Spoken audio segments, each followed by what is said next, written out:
get them, and what we're doing is basically building up the soil, and we're going to use it for the compost pile as like the carbon layer. We got a lot of this hard clay here that's good, but it holds nutrients, but it kind of balls up into that tough clay, and things don't really like to grow through it. So we put in brew waste, manure, leaf mulch, organic compost, loosen things up, and giving roots a place to move and water a place to flow through so that it's not holding the moisture. Like a clay pot. Before, when we first started using it, it was awful. It smelled like diarrhea and vomit combined. It's really bad. But you get used to it, and it kind of smells more like, I don't know, good, maybe some like good apple granola or something like that. I don't know. I think that organic matter is the best thing for a plant that a plant wants now, just naturally, as opposed to a chemical that's being synthesized in a lab somewhere, you know, thousands of miles away.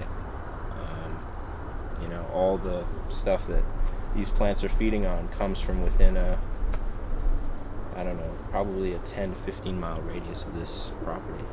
So it's all local, and I don't know, there's something to be said for that. So, one farm, yeah, we're a small operation, only 2.5, somewhere between 2.5 and 3 acres. A big phrase that we like to use around here is think globally and act locally. And that means you're not necessarily trying to conquer the world in one step.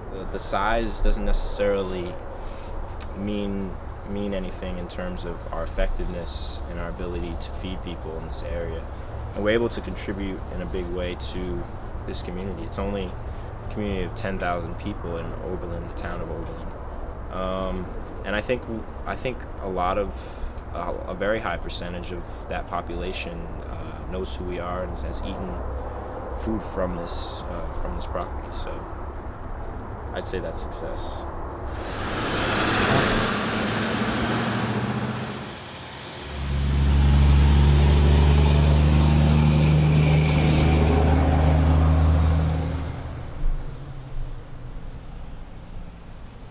Then we're going to package them and sell them back to the co-ops.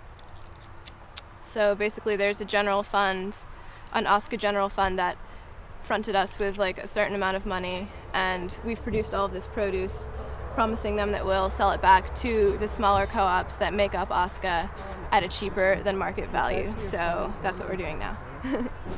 Yeah, it's fall, coming to be fall, and that's when everything is ready. OSCA is the Oberlin Student Cooperative Association. It is a basically housing and food that is owned collectively. I'm a sophomore. I'm a freshman. And this is a really good outlet for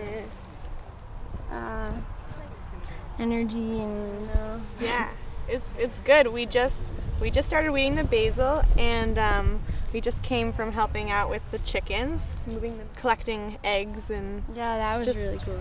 They are free-range chickens who have a hen house that they can go into at night, but in general have run of the entire farm to run and scratch and dig and do whatever it is that chickens like to do, and not actually be constrained inside a pen.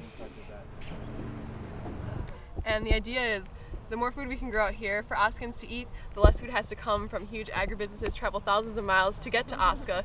So, I mean, does Oska want to be eating food that's come from agribusiness from thousands of miles away, or does Oska want to be eating food that we grew here? I think Oska wants to be eating what we're doing here, like food that we've nourished ourselves, soil that's being helped, that's being enriched, rather than soil that's being torn apart and completely like run off and like put chemicals into it. So yeah, these are weeds that we're gonna eat. Hold on. So why do you call it a weed if you're gonna eat it? Well, because it's usually what's stripped out. How do you eat it? Oh, well, you can steam it, like any green really. You can eat it raw, or you can put it in soup. It's just, it has a lot more vitamins because it hasn't been bred for hundreds of years. So.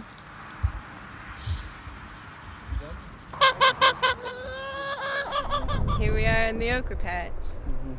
Yeah. Plants here with the beautiful flowers.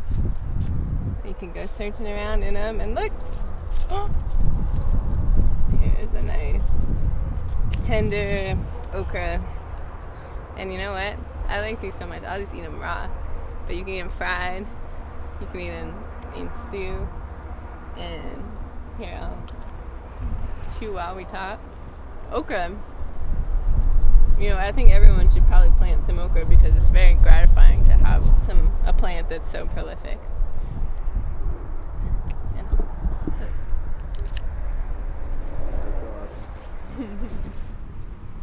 I think the point is, first of all, to try to, improve our relationship with our surroundings.